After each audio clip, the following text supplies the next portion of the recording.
Bonjour, donc je veux vous parler aujourd'hui des tiques avec les beaux jours, avec le retour voilà, du soleil, des températures plus clémentes. Les tiques n'ont pas été exterminées par le froid parce qu'on a eu, suivant les régions, même si on a eu un peu de froid, ça n'a pas été suffisant pour exterminer tous ces parasites. Et donc, si vous avez sans doute remarqué déjà peut-être, que nos animaux commencent à avoir des tiques. Alors soyez vigilants. Évidemment, toutes les tiques ne sont pas porteuses de pathologies, de maladies, heureusement, parce que voilà. Mais évidemment, vous avez donc la borréliose qui est chez le chien, qui est une maladie qui peut être mortelle, surtout chez les chiots, chez les jeunes animaux.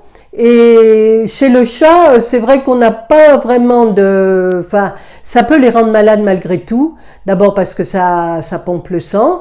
Et ensuite, on ne sait pas, on ne sait pas de ce qu'elles inoculent au moment de... Parce que au moment où elles sucent le sang, elles inoculent aussi éventuellement quelques parasites dont elles sont porteuses. Donc voilà, soyez vigilants, n'oubliez pas le petit crochet, on tourne autour de la tique, on l'enlève, on l'écrase et on la noie, enfin, assurez-vous que la tique est bien morte.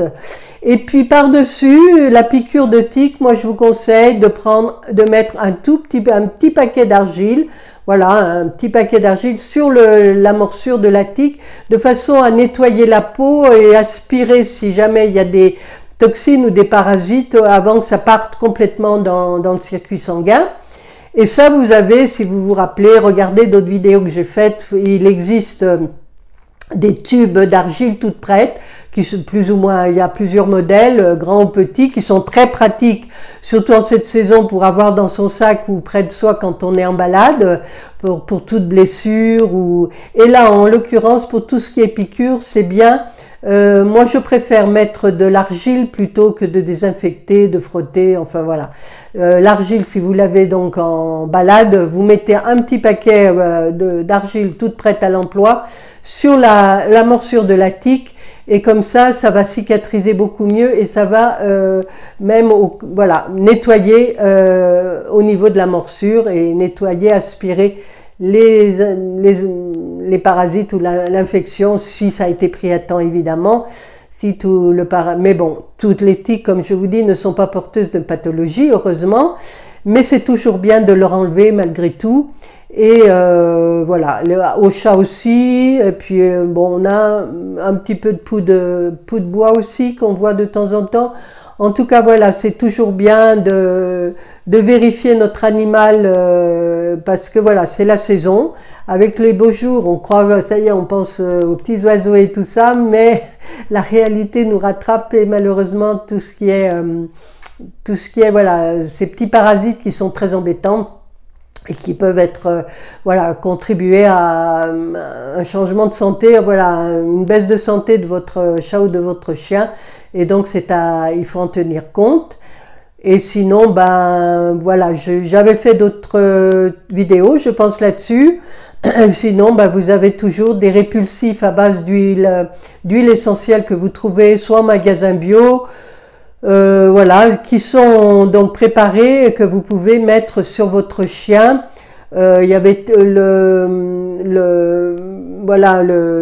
Tiquet-Puce qui est chez Solibio, qui est un mélange d'huile essentielle qui est très bien supporté, qu'on peut mettre justement, surtout si on sait qu'on va dans des champs où il y a quand même de l'herbe haute, puis l'herbe encore commence à pousser, ou dans des bois, c'est bien de pulvériser.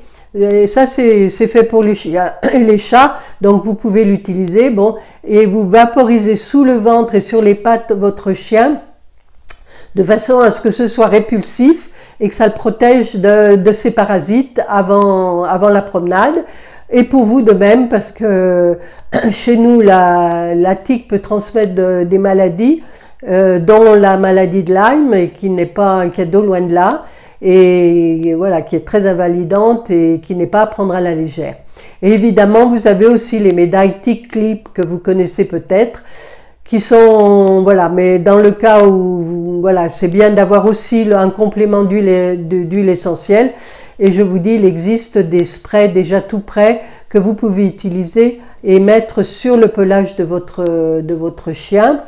Voilà, de votre chat éventuellement, mais le chat, ça va être un peu plus compliqué de le vaporiser. Et puis voilà, il va pas bien aimer les huiles essentielles, c'est un peu plus compliqué. Mais bon, disons que le chien, ça c'est très important. Et puis voilà, vous avez donc le ticket puce de chez Solibio qui a fait ses preuves, que j'ai utilisé pendant de nombreuses années, que je continue d'utiliser d'ailleurs, et qui a vraiment fait ses preuves et qui est bien supporté par nos animaux. Voilà, bonne balade, profitez bien de la belle saison, mais soyez vigilants à tous ces petits parasites, comme je l'ai dit précédemment, les chenilles processionnaires et aussi à l'arrivée des tiques.